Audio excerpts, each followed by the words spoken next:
오늘은 대림절 마지막 주일입니다. 예수님이 승천하시던 날 천사들이 외쳤습니다. 갈릴리 사람들아, 어찌하여 하늘을 쳐다보면서 서 있느냐? 너희를 떠나서 하늘로 올라가신 이 예수는 하늘로 올라가시는 것을 너희가 본 그대로 오실 것이다. 아멘. 우리도 간절한 마음으로 예수님과의 만남을 기다리고 있습니다. 예배 가운데 주님을 만나는 기쁨을 누리게 되시기를 예수님 이름으로 축복합니다. 이제 함께 예배합니다. 하나님께 예배를 드리는 사람은 영과 진리로 예배해야 합니다. 아멘.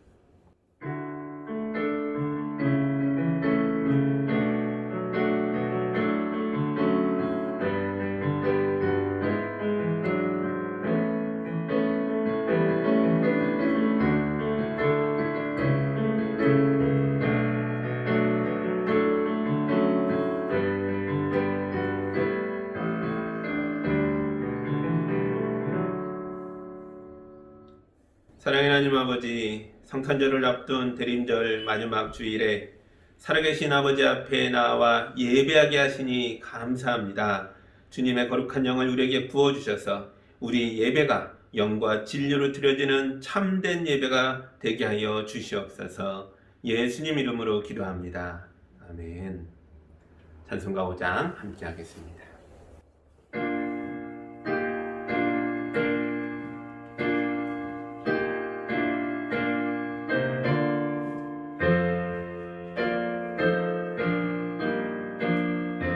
이 천지간 만물들아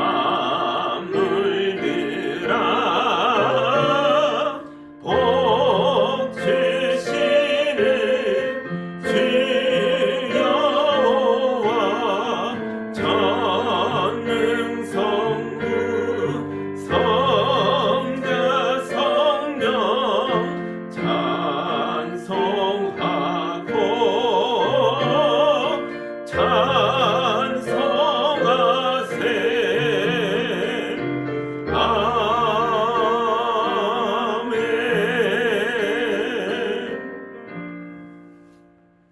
이 시간 함께 기도할 때 우리 한 주간의 삶을 돌아보며 예배자로 왔으나 예배답지 못했던 것들, 부끄러웠던 것들, 감춰졌던 것들을 다 주님 앞에 고백하고 용서받는 기도를 함께 드리겠습니다.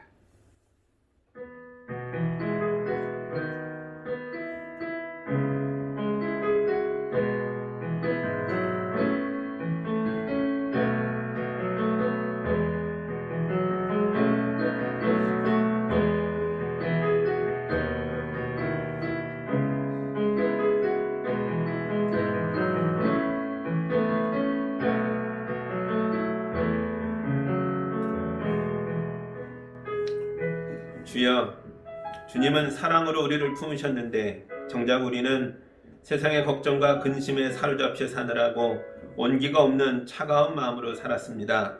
냉담함으로 가족과 이웃을 대한 것을 용서하여 주시옵소서. 주여, 주님은 빛으로 우리에게 오셨는데 정작 우리는 지하실처럼 어두운 구석에 추한 죄악들을 감춰놓고 살았습니다. 미움과 시기와 다툼과 추한 욕망들을 마음에서 끌어내어 주님 앞에 고백합니다. 주여, 우리를 불쌍히 여겨 주시옵소서. 세상의 죄악을 지고 가는 거룩한 악의 탄생 앞에서 우리도 하나님의 자녀로 다시 태어나게 하여 주시옵소서. 예수님 이름으로 기도합니다. 아멘. 이제 우리 주님의 용서와 치유와 화해의 말씀을 들으시기 바랍니다. 이제 주님께로 돌아가자. 주님께서 우리를 찢으셨으나 다시 싸매어 주시고 우리에게 상처를 내셨으나 다시 아물게 하신다. 이틀 뒤에 우리를 다시 살려주시고 사흘 만에 우리를 다시 일으켜 세우실 것이니 우리가 주님 앞에서 살 것이다. 아멘. 이제 용서받은 자로서 사도신경으로 우리의 신앙을 함께 고백하겠습니다. 나는 전능하신 아버지 하나님 천지의 창조주를 믿습니다. 나는 그의 유일하신 아들 우리 주 예수 그리스도를 믿습니다. 그는 성령으로 잉태되어 동정녀 마리아에게서 나시고 본디오 빌라도에게 고난을 받아 십자가에 못 박혀 죽으시고 장사된 지 사흘 만에 죽은 자 가운데서 다시 살아나셨으며 하늘에 오르시어 전능하신 아버지 하나님 우편에 앉아 계시다가 거기로부터 살아있는 자와 죽은 자를 심판하러 오십니다. 나는 성령을 믿으며 거룩한 공교회와 성도의 교제와 죄를 용서받는 것과 몸의 부활과 영생을 믿습니다. 아멘. 이제 찬양 간사님의 찬양을 보며 우리도 함께 찬양하겠습니다.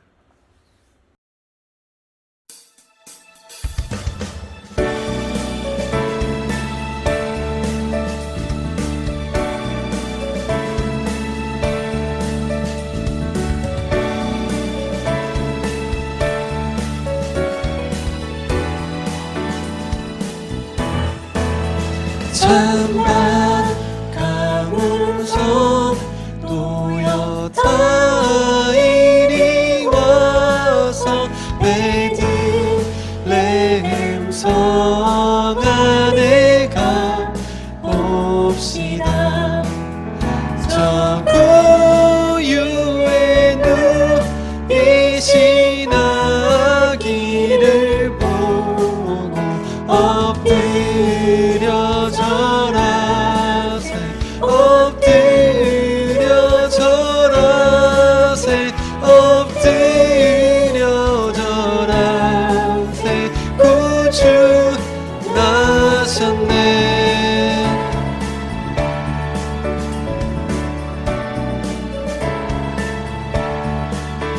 저천 사여천 손을 높이 불러서 이 광활한 천지에 울리어라. 주 하나님 앞에 늘 영광을 돌려 엎드려 절하세 엎드려 절하세 엎드려 절하세 구주 나셨네.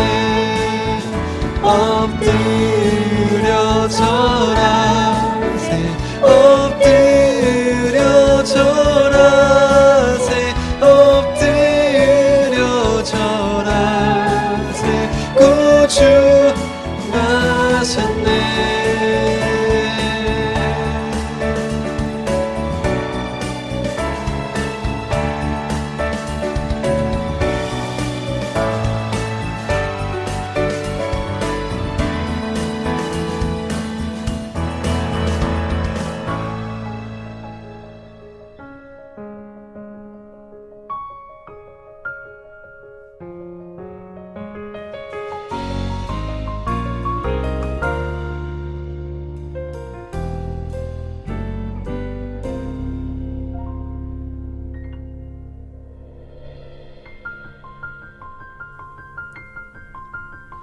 그 맑고 환한 밤중에 무천사 내려와 그 손에 빛 받들고서 다 찬송하기를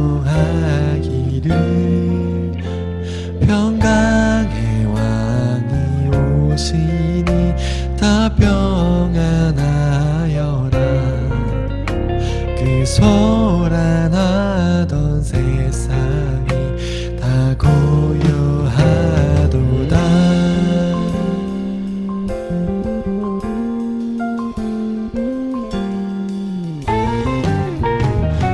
천사 날개 펴고서 이 땅에 내려와 그때에 부른 노래가 또다시 들리니 이 슬픔 많은 세상에 큰 위로 넘치고 온 세상 기뻐 뒤놀며 다 찬송하도다.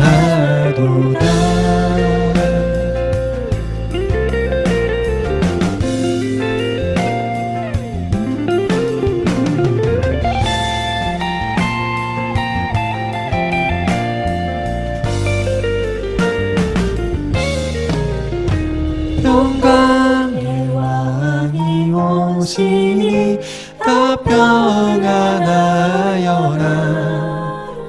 그 소란하던 세상이 다 고요하도다. 평강의 왕이 오시니 다 평안하여라. 그 소란하던 세상이 다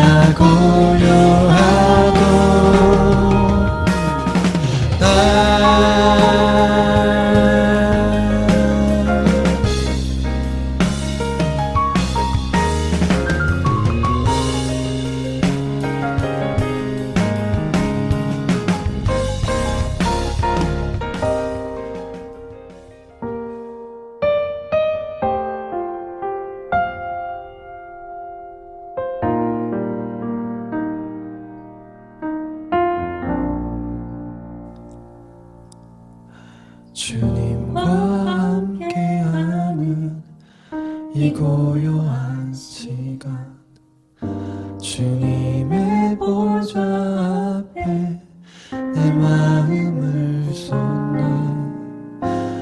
모든 것 아시는 주님께 감출 것 없네. 내 마음과 정성 다해 주 바라나이다. 날 염려하잖아도 내 쓸 것 아시네. 나 오직 주의 얼굴 구하게 하소서.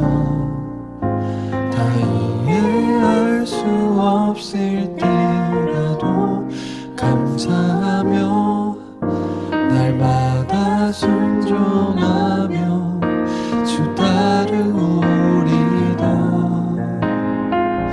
온 마음 다해 사랑합니다. 온 마음 다해 주 알기 원하니 내 모든 삶 당신 것이니 주만 섬기리. 온 마음 다해 온 마음 다해 사랑합니다. 온 마음 다해 주 알기 원하니 내 모든 삶 당신 것이니 주만 섬기리. 온 마음 다해 주만 섬기리. 온 마음 다해.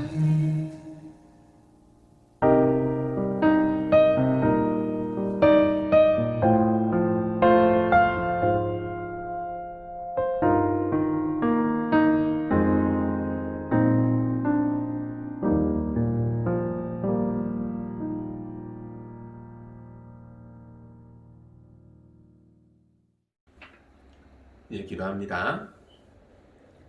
하나님 아버지, 어둠이 깊었던 세상에 예수님을 빛으로 보내주셔서 감사합니다. 주여, 하나님 없이 우리 손으로 만든 세상을 보니 너무 무섭습니다. 정책을 집행하는 사람들이 최선을 다해 머리를 짜내 일을 하고 있다고 하나 오히려 부동산 가격은 폭등하고 정책이 서로 충돌하고 세상이 더 혼란스럽고 어지럽습니다. 우리 인간이 가진 지혜의 한계를 돌아보게 됩니다. 주여, 우리를 불쌍히 여겨 주시옵소서. 코로나 팬데믹의 깊은 어둠이 연말까지 덮쳤습니다. 내년까지도 이어진다고 합니다. 주여, 우리가 끝없이 내려앉는 어둠에서 길을 잃지 않도록 주의 자녀들의 앞길을 빛으로 인도하여 주시옵소서.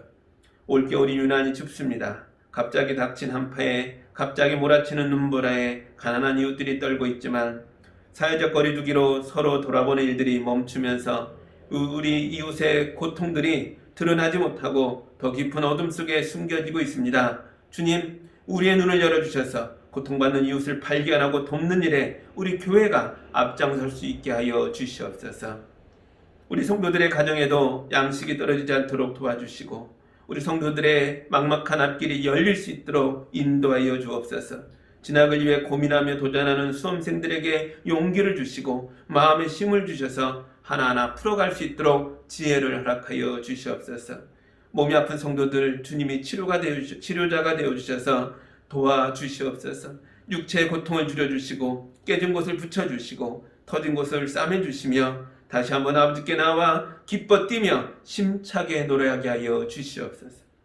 지금 영상으로 예배하는 모든 가정마다 임재하여 주셔서 하늘의 복과 위로를 가득 채워 주시옵소서. 예수님 이름으로 기도하옵나이다. 아멘.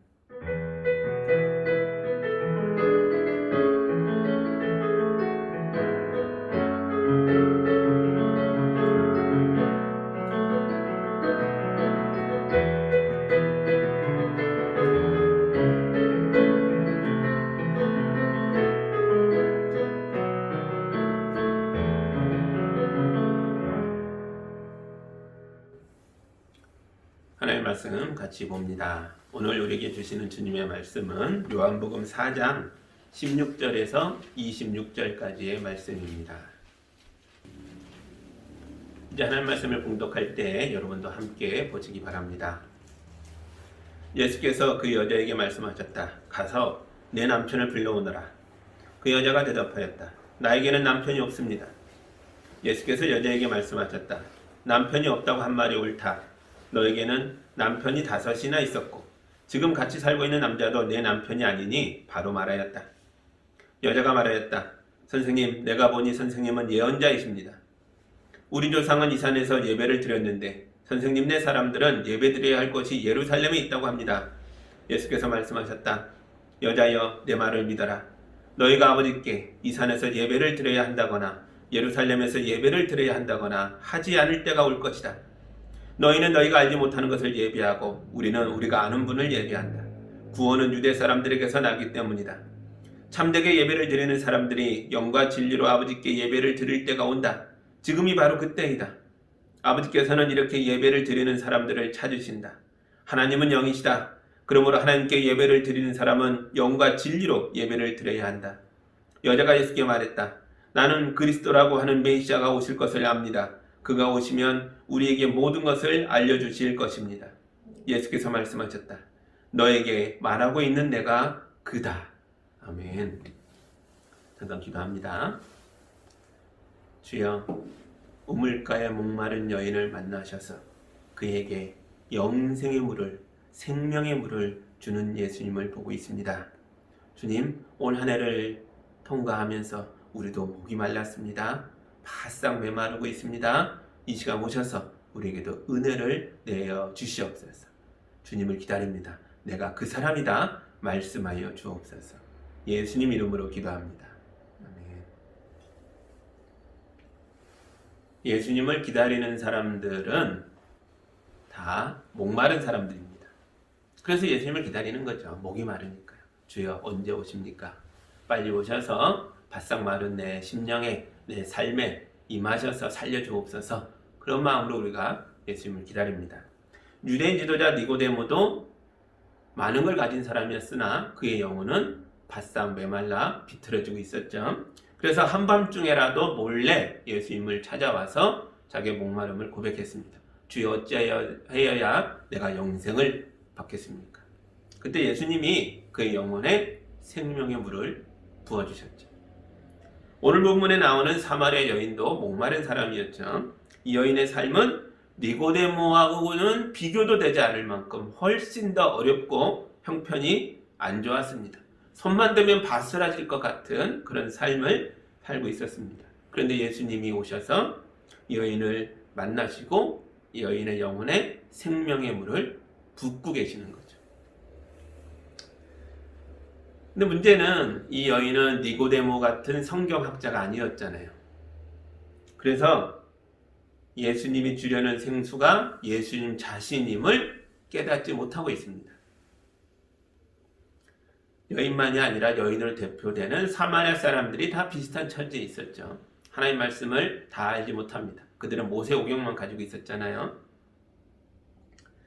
그래서 15절에서 이 여자가 예수님에게 이렇게 요구했죠. 선생님, 그 물을 나에게 주셔서 내가 목마르지도 않고 또 물을 기르러 여기까지 나오지도 않게 해주십시오. 여자의 이 말은 두 가지가 들어있죠. 첫째는 목마르다는 걸 인정한 거죠. 내가 목마릅니다. 그런데 이 사람이 한계도 보여주고 있죠. 육체의 갈증과 영혼의 갈증을 구분하지 못하고 있는 거예요. 그래서 예수님이 생수를 준다고 하니까 빨리 주세요. 그래서 물 들어오지 않아도 될 만큼 그런 마법의 물이 있다면 좀 주세요 라고 오해하고 있습니다. 우리도 이런 오해를 종종 하죠. 예수님을 믿는다는 게 뭘까? 우리는 이것을 물질적인 것으로 바꾸어서 따르기도 하거나 또는 반대로 마법적인 것처럼 느끼기도 한다는 거죠. 우리 가장 깊은 영혼의 갈증을 달래는 하나님의 은혜임을 미처 깨닫지 못합니다. 예전에 제가 공부를 많이 하는 교양이 넘치는 그런 부부를 알고 있었는데요. 이들이 제게 고백하기를 자기들이 집에서 너무 싸운다는 거예요. 살림살이가 나만하지 않을 만큼 거칠게 싸운다는 겁니다.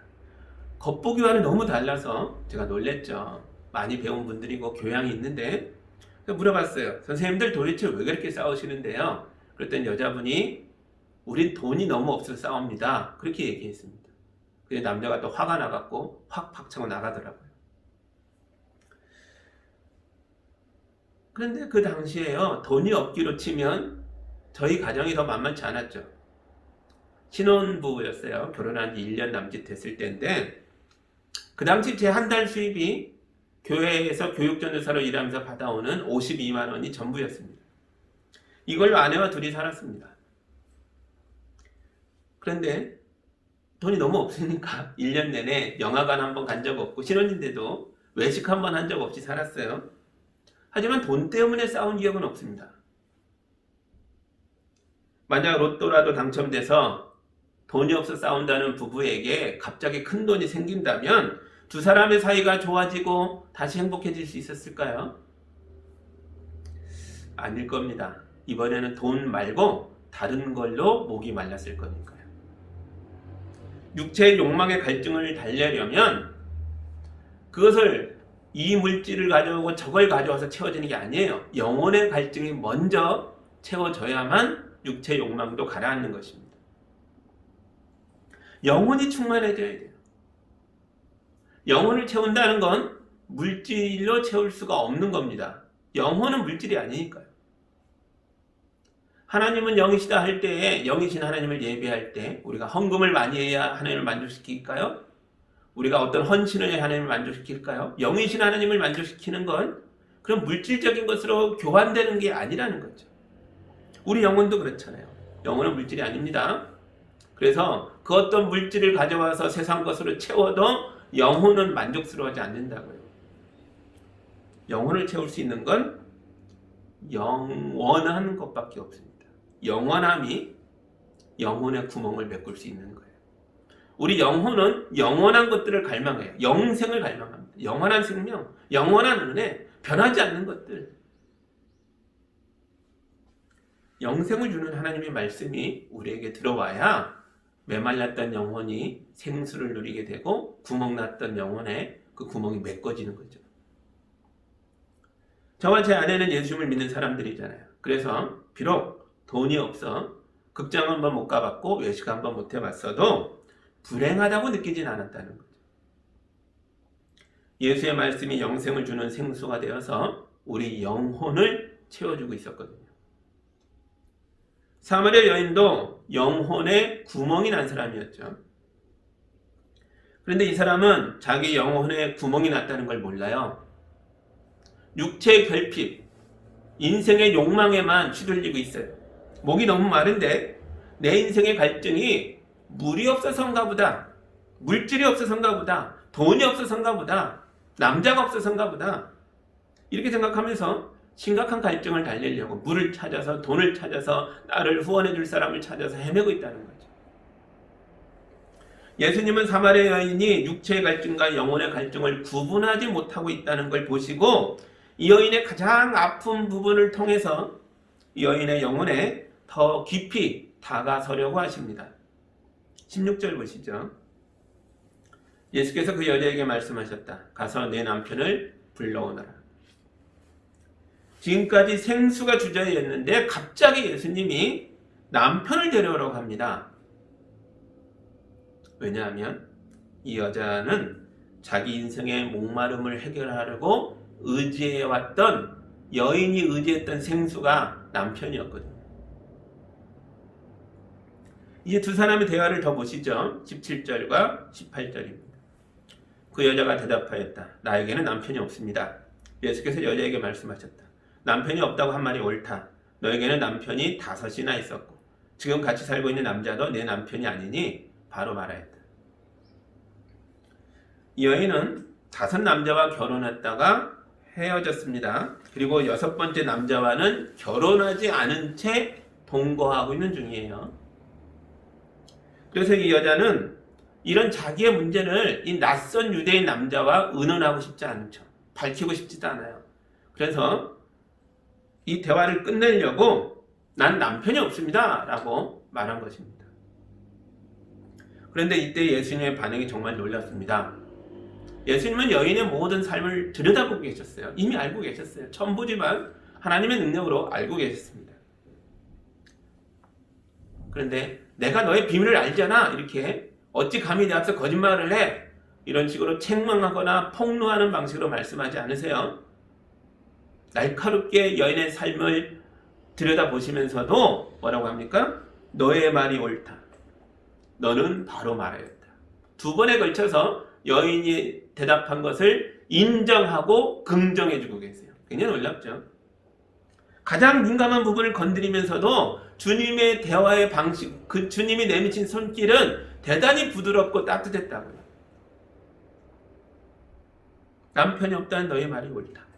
네가 바로 말하였다. 지금까지 만났던 그 모든 남자들은 결코 너의 갈증을 달래줄 수가 없었을 것이다. 맞다. 예수님의 대답은 여자의 진실에 깊이 다가서면서도 동시에 따뜻하고 부드럽습니다. 우리가 예수님께 배워야 할 내용들이에요.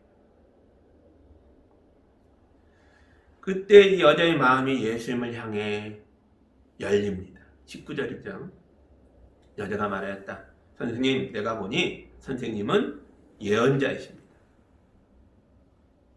낯선 유대인 남자가 아니라 이제부터 하나님의 말씀을 나에게 전해줄 자로 보이기 시작했다는 거예요. 눈이 열렸죠.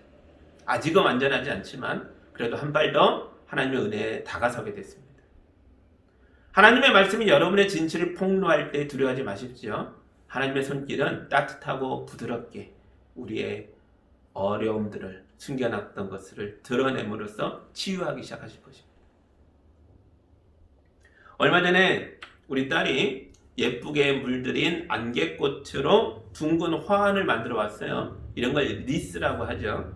안개꽃 리스가 너무 아름다워서 벽에 예쁘게 걸어놨는데요. 그런데 이게 꽃들이 시간이 지나면서 바싹 말라버리니까 스치기만 해도 가루가 돼서 떨어지는 거예요. 가루가 계속 날리고 나중에는 너무 꽃들이 떨어지고 하니까 듬성듬성 안 예뻐져서 결국 버렸습니다. 사람도 그래요.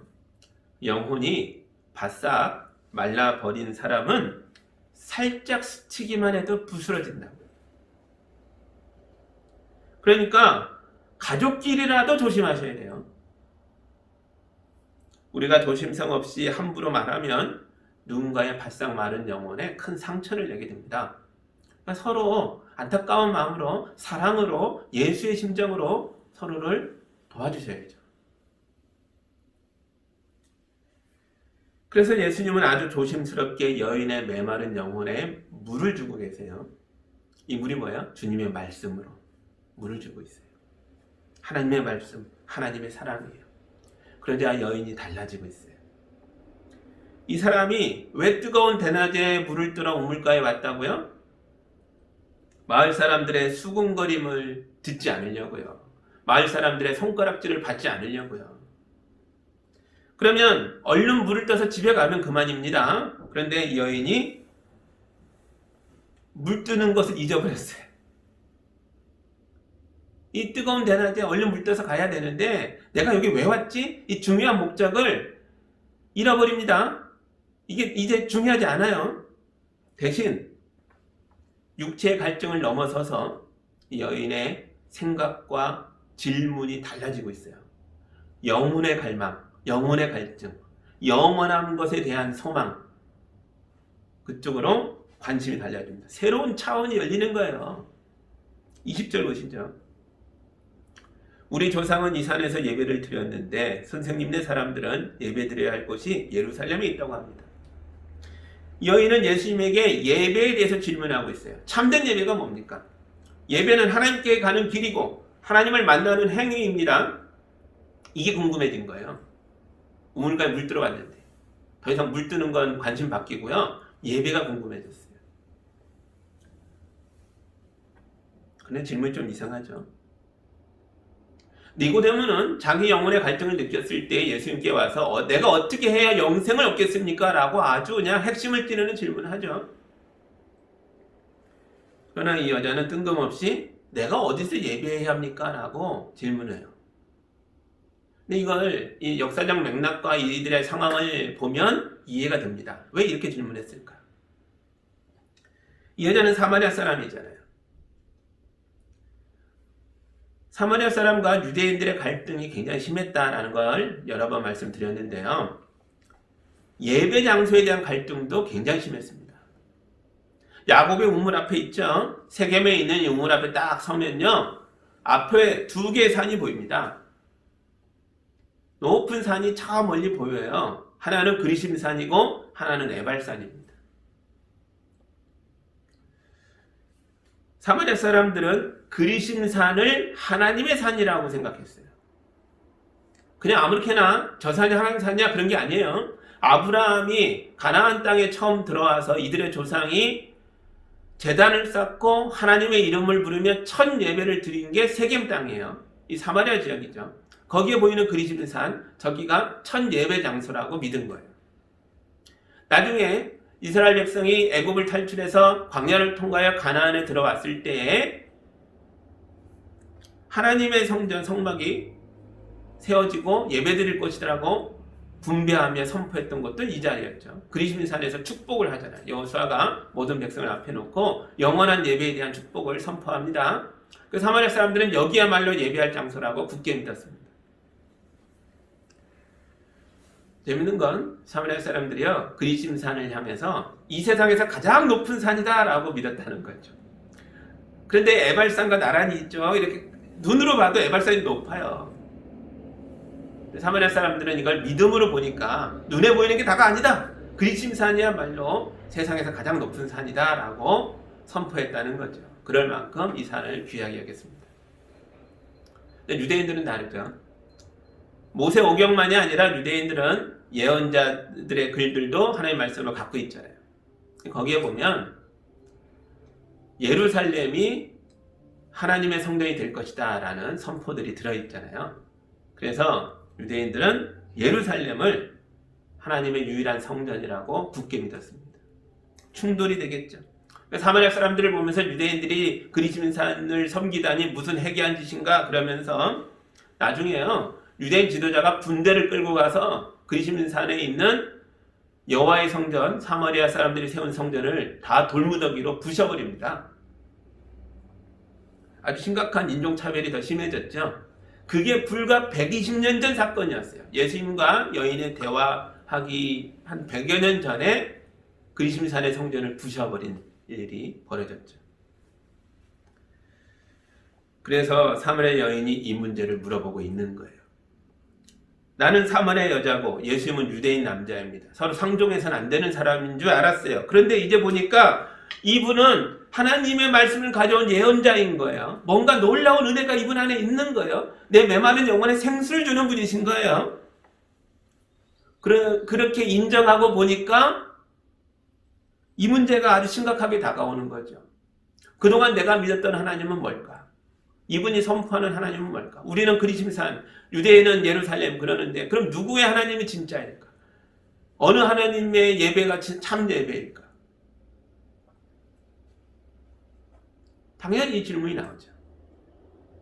여러분은 어느 쪽에 손을 들어주시겠습니까? 그리심산입니까? 예루살렘입니까? 예수님의 대답을 보시죠. 21절입니다. 예수께서 말씀하셨다. 여자여, 내 말을 믿어라. 너희가 아버지께 이 산에서 예배를 드려야 한다거나 예루살렘에서 예배를 드려야 한다거나 하지 않을 때가 올 것이다. 아멘. 예수님의 대답에서 세 가지를 생각해 볼 거예요. 첫째, 예수님은 참된 예배는 장소에 구애받지 않는다라고 말씀하셨어요. 그리심산도 아니고 예루살렘도 아니라는 거예요. 이 산도 아니고 예루살렘도 아닌 곳에서 예배할 때가 올 것이다. 참된 예배는 장소의 문제가 아닙니다. 이 말씀은 코로나 시대를 사는 우리에게도 위로가 되는 말씀이죠. 지금 이 시간에도 우리가 예배당이 아닌 각자의 집에서 영상을 보며 예배하고 있으니까요. 그런데 어떤 교회들은 집합금지 명령에 저항하면서 6.25 때도 모여서 예배했는데 왜 예배를 방해하냐 그러면서 억지로 모임을 강행하기도 했습니다. 그러다가 지금은 교회가 코로나 3차 유행의 진원지 같은 역할을 하고 있어요. 이런 분들은 우리 예수님이 참된 예배는 장소의 문제가 아니다라고 말씀하신 것에 대해서 깊은 주의를 기울여 보셔야 합니다. 왜 이런 말씀을 하셨습니까? 이게 무슨 뜻일까? 둘째, 예수님의 대답을 보면요. 예수님은 예배를 하나님이 받으시잖아요. 이 예배를 받으시는 하나님을 아버지라고 불렀어요. 이게 굉장히 놀라운 겁니다. 유대인도 사마리아인도 하나님을 아버지라고 부르지 않아요. 하나님은 하나님이죠. 너희 아버지께 예배 드리는데 여기도 아니고 저기도 아니다. 이렇게 말씀하시잖아요. 우리 아이들이 저를 아버지 또는 아빠라고 부르죠.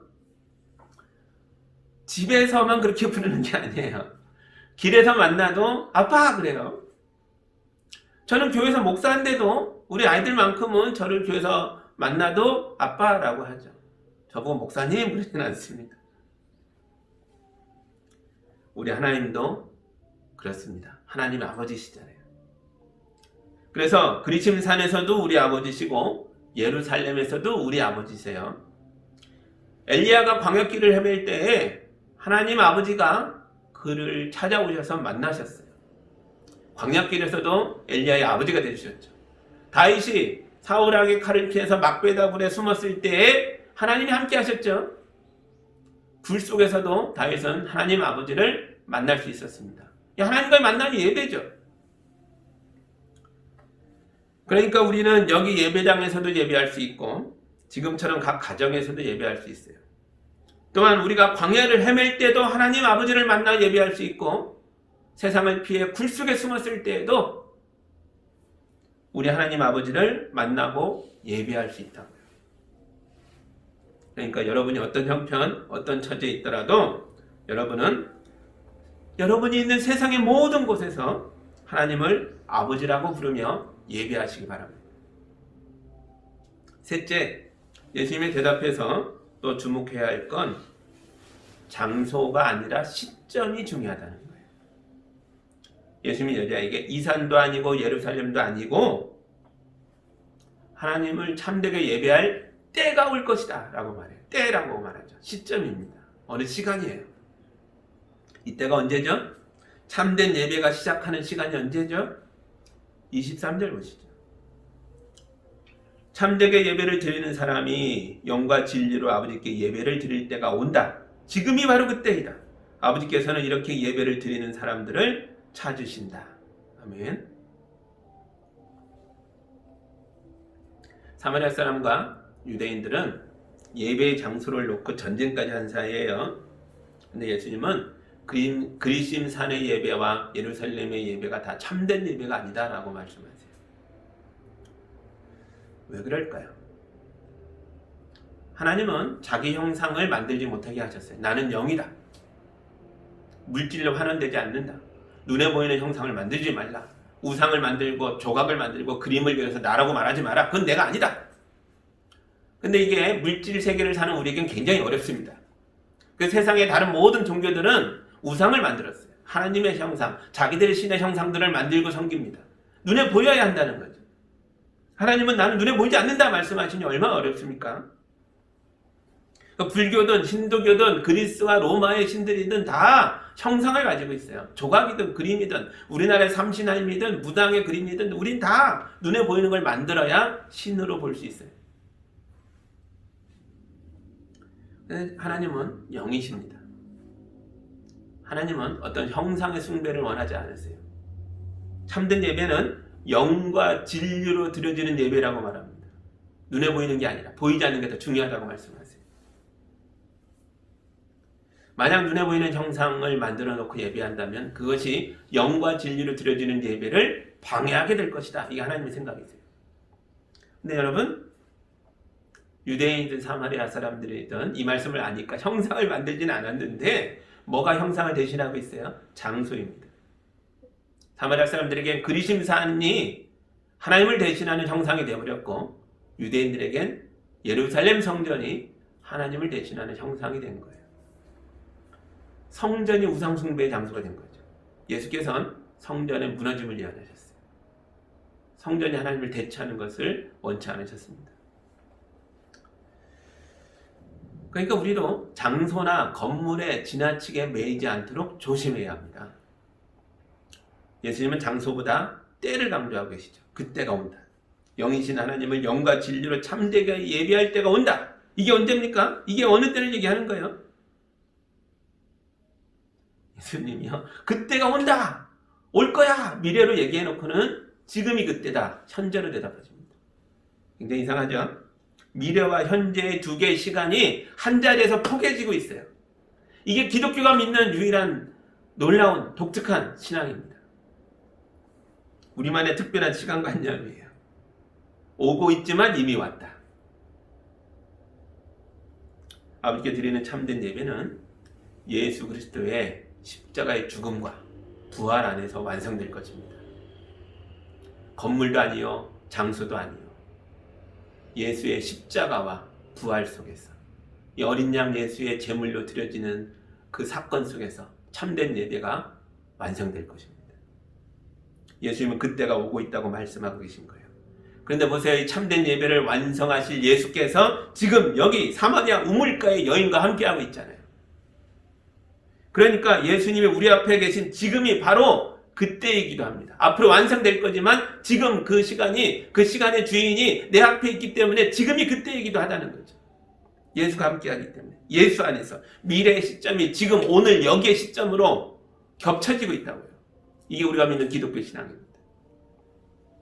여자는 예수의 말씀을 제대로 이해하지 못했을 거예요. 그러나 이런 거대한 희망이라면 이 여자도 알고 있는 게 하나 있어요. 25절이죠. 여자가 예수께 말했다. 나는 그리스도라고 하는 메시아가 오실 것을 압니다. 그가 오시면 우리에게 모든 것을 알려주실 것입니다. 이 오래된 소망, 몇백 년을 내려오는 이 소망을 여자도 알고 있었습니다. 이걸 고백합니다. 그러자 예수께서 여자에게 이렇게 말하죠. 26절입니다. 예수께서 말씀하셨다. 너에게 말하고 있는 내가 그 사람이다. 아멘. 올 것입니다. 이 미래적 소망이 여기 왔다라고 바뀌고 있다는 거죠. 이 여인이 자기 머리와 이성으로는 예수의 말씀을 다 이해하지 못했습니다. 그럴지는 몰라도 그의 몸과 마음과 영혼은 예수의 말씀을 이해하기 시작했어요. 머리로는, 말로는, 언어로는 다 모르지만 그의 몸이 알아요. 목말랐는데 목마르지 않게 됐어요. 물 때문에 여기 왔는데 이제 물이 중요하지 않게 됐어요. 그의 마음이 압니다. 여러 남자들에게 시달리며 바싹 말렸던 마음이 뭔가 희망을 얘기하기 시작하고 예배가 궁금하기 시작하고 마음이 압니다. 그의 영혼이 알아요. 영혼에 대한, 영원함에 대한, 영생에 대한 갈증이 깨달아지기 시작하는 거예요. 여인은 물길러 왔다 예수님을 만났어요. 예수님은 여인에게 영생을 주는 샘물이 되겠다고 말씀하셨어요. 아직 여인은 그 물을 받지 않았습니다. 그 물이 뭔지 깨달으려고 몸부림쳐요. 그저 예수와 대화 중일 뿐이에요. 그런데 영혼이 은혜로 적셔지기 시작하면서 영생의 불이 스며들기 시작하면서 육신의 목마름을 극복하기 시작했다. 여러분, 돈이 있어야 문제가 해결될 것 같습니까? 여러분, 어떤 누군가의 도움이 있어야 될 것 같습니까? 뭔가 앞길에 원하는 대로 열려야만 내 인생이 살 것 같아요? 그런 목마름이 채워진다고 인생이 좋아지는 게 아닙니다. 그런 목마름들을 극복할 수 있어요. 영혼의 충만함으로 넘어설 수 있어요. 여인의 관심은 이제 영혼의 목마름인 참된 예배를 향해서 높이 날아오르고 있습니다. 가장 밑바닥 같은 모두의 손가락질 받는 그런 수군거림의 대상이 되는 삶을 살고 있던 여인이지만, 여인이 그 모든 현실을 뛰어넘어서 그 모든 현실을 딛고 올라서서 하나님의 나라를 꿈꾸기 시작했어요. 참된 예배를 바라보기 시작했어요.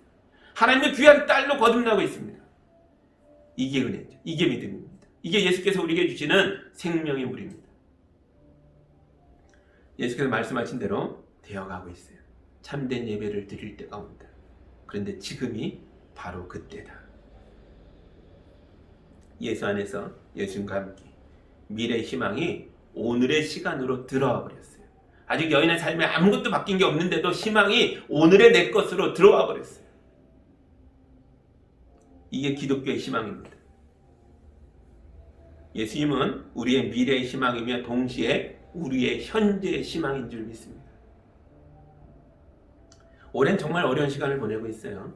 코로나로 전 국민이, 전 세계 사람들이 고통을 겪고 있어요. 가정의 경제가 파탄나고 국가도 어려워지고 많은 게 어렵습니다. 지금 우리는 다시 오실 예수님을 기다리고 있어요. 대림절이잖아요. 예수님이 다시 오셔야 하나님의 나라가 이 땅에서 완성될 것입니다. 인간의 절망과 슬픔과 고통과 죄악을 다 청소하는 놀라운 시간이 다가오고 있어요. 그런데 예수님이 이미 우리에게 오셨기 때문에 그 나라도 또한 이미 우리에게 온 것이나 마찬가지라는 거죠. 이게 기독교 신앙입니다. 앞으로 완성되겠으나 이미 시작됐다는 거죠. 오고 있으나 이미 왔다는 거죠. 하나님의 나라는 완성될 나라이기도 하며 동시에 지금 여기 우리와 함께 있기도 하는 나라입니다. 이것이 기독교의 가장 위대하고 아름다운 고백입니다. 예수님을 통해서, 예수님 안에서 미래의 희망과 현재의 시간이 하나로 포개져서 살아가는 은혜의 삶을 누리시길 바랍니다. 여러분, 예수님은 하나님 우리의 아버지라고 가르쳐 주신 분이세요. 하나님 아버지는 우리의 미래의 시간을 축복으로 예비해놓고 준비해놓고 우리에게 선물로 주려고 가져오고 계세요. 산타크루스가 선물을 가져오는 게 아니라 하나님 아버지가 우리의 미래를 은혜로 축복으로 하나님 나라로 만들어놓고 이 귀하고 아름다운 걸 우리에게 가져오고 계세요. 예수가 여자에게 그랬잖아요. 하나님의 선물을 너에게 줄 것이다. 지금 그때가 우리를 향해 오고 있어요. 그 시간은 이미 동토고 있을 뿐만 아니라 예수 안에서 예수와 함께 이미 우리에게 왔어요. 예수님 안에서 위로를 받으시기 바랍니다. 예수님 안에서 웃으며 기뻐하시기 바라요. 기쁨과 감사가 넘치는 성탄절을 맞이하게 되시기를 예수님 이름으로 축복합니다. 아멘. 함께 기도합니다. 하나님 감사합니다. 목말라서 수군거림을 피해 손가락질을 피해 대낮에 힘겹게 몰래 물들어왔던 여인이나 이 사람이 예수 만나 변화되어 영혼의 갈증을 하늘의 것으로 채워가며 변화되는 장면을 보았습니다. 주님, 우리에게도 오신 줄 믿습니다. 이 예배를 마치고 삶으로 돌아가는 우리의 모습이 이 우물가의 여인처럼 내 육신의 삶의 욕망의 결핍을 넘어서서 영생으로 만족스러워하는 다가오는 하나님 나라를 이미 누리는 삶을 살아가는 축복의 삶이 될 수 있도록 인도하여 주옵소서. 이제 며칠 후에 맞이하게 되는 성탄절은 기쁨과 감사와 감격이 넘치는 은혜의 날이 될 수 있도록 인도하여 주옵소서. 예수님 이름으로 기도합니다. 아멘.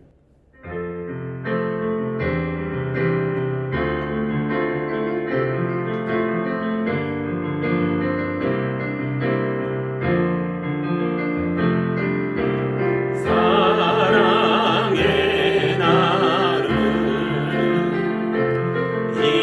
있는 곳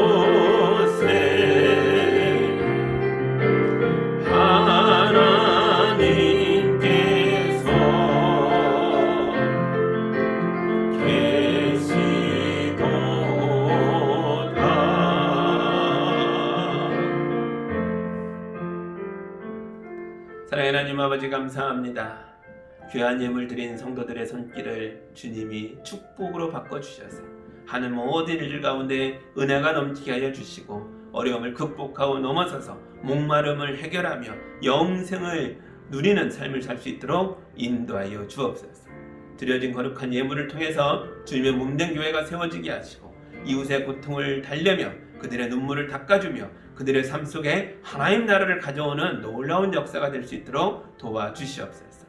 우리가 하는 교회 모든 사역이 예수께서 내미신 따뜻하고 부드럽고 은혜로운 손길 될 수 있도록 인도하여 주옵소서. 예수님 이름으로 기도하옵나이다. 아멘.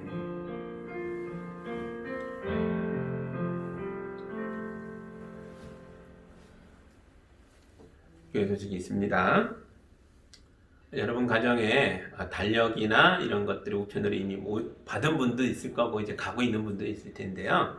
새해 달력뿐만 아니라 그 안에 내년도에 성경 통독을 위한 읽기표도 함께 넣어드렸어요. 없으신 분들은 또 카톡이나 다른 방식으로도 전달해 드릴 텐데 내년도에는 성경 퀴즈보다 이 성경 통독으로 진행하려고 합니다. 그래서 매일매일 읽을 분량을 거기에 기록을 해놨고요. 그것만 쭉 따라가면 1년 동안 일독을 할 수 있게 안내되어 있습니다. 그리고 영상으로라도 한 주간에 읽어야 할 분량에 대한 중요한 포인트나 신학적인 내용들을 정리해서 조금씩 만들어서 보내드릴 예정입니다. 우리가 코로나 팬데믹으로 자주 모이지 못한다 할지라도 가정에서도 말씀을 더 깊이 읽고 이해하고 기도할 수 있도록 도와드리려고 합니다. 충실히 같이 잘 따라 주시기 바랍니다. 정책당회를 지난주에 했는데요. 모이지 못해서 영상으로 했습니다. 영상으로 은혜롭게 올 한 해의 결산과 내년의 준비에 대한 의논들을 장로님들과 했습니다. 이런 내용들을 여러분께 보고해 드려야 되는데 우리가 모이질 못해서 공동의회와 재직회를 못 갖고 있어요. 그래서 내년에 모이게 될 때에 이것을 다시 잘 정리해서 전달해 드리겠습니다. 이걸 우리의 이런 내부 자료들을 막 인터넷에 올리고 이럴 수는 없잖아요. 그래서 여러분 오시는 날에 맞춰서 준비하겠습니다. 그렇게 알아주시고요. 우리가 이렇게 가정에 갇혀 있다라고 생각하지 마시고 하나님 나라가 우리 가정에 임했다라고 믿으시기 바랍니다. 주님이 다가오시는 성탄절을 잘 준비하시기 바라요. 성탄절 예배도 영상으로 진행될 것입니다. 좀 아쉬운 면도 있지만 이것을 기쁨으로 누리는 그런 시간이 되기를 원합니다. 주님 안에서 은혜와 사랑을 나누시기 바랍니다. 감사합니다. 이제 함께 결단의 찬양 힘차게 부르고 또 한 주간을 힘있게 살아냅니다.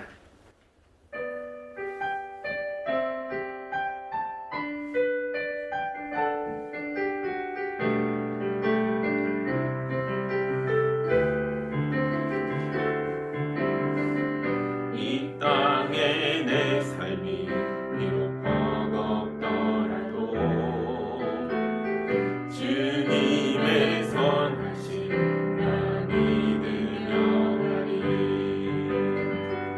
이 작은 자통에 주가 이뤄 가시니 감사로 사는 삶 나 살기 원하네. 내 삶의 시간 속에 주 일하시네. 내 모든 여정 속에 함께 하시네. 깊고도 크신 주의 영광을 얕보리라. 위대하신 주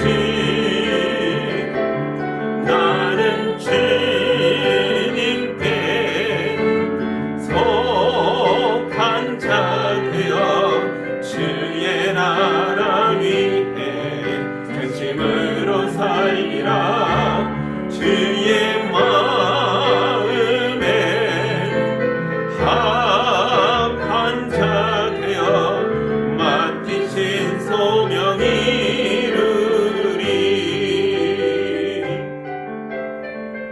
이 땅에 내 삶이 비록 버겁더라도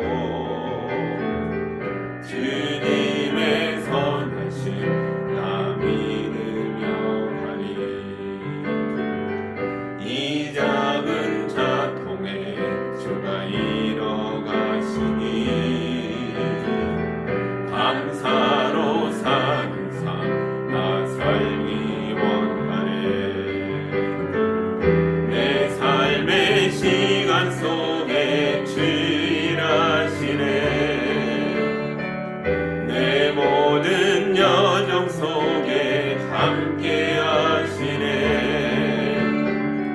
깊고 높으신 주의 영광을 나 보리라. 위대하신 주 나는 주님께 속한 자 되어 주의 나라 위해 전심으로 살리라. 주의 마음에 합한 자 되어 맡기신 소명 이루. 나는 주님께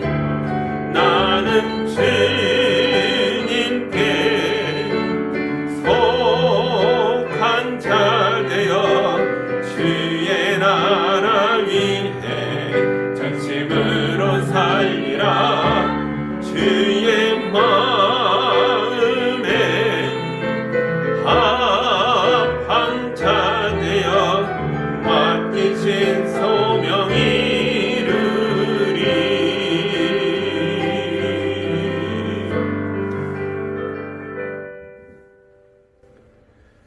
이제는 우리에게 빛으로 오시며 생수로 오셔서 목마른 영혼들을 영생으로 채우시는 예수 그리스도의 은혜와 하나님 아버지의 크신 사랑하심과 성령님의 인도하심과 교통하심이 육신의 욕망에 시들리며 칼중에 시달리다가 예수 만나 영생의 물을 마시고 새 나라를, 새 시간을, 새 때를 지금으로 누리는 성도들과 그들의 가정과 발딛고 살아가는 삶의 모든 영역 위에 이제로부터 영원까지 함께 하시기를 간절히 축원하옵나이다. 아멘.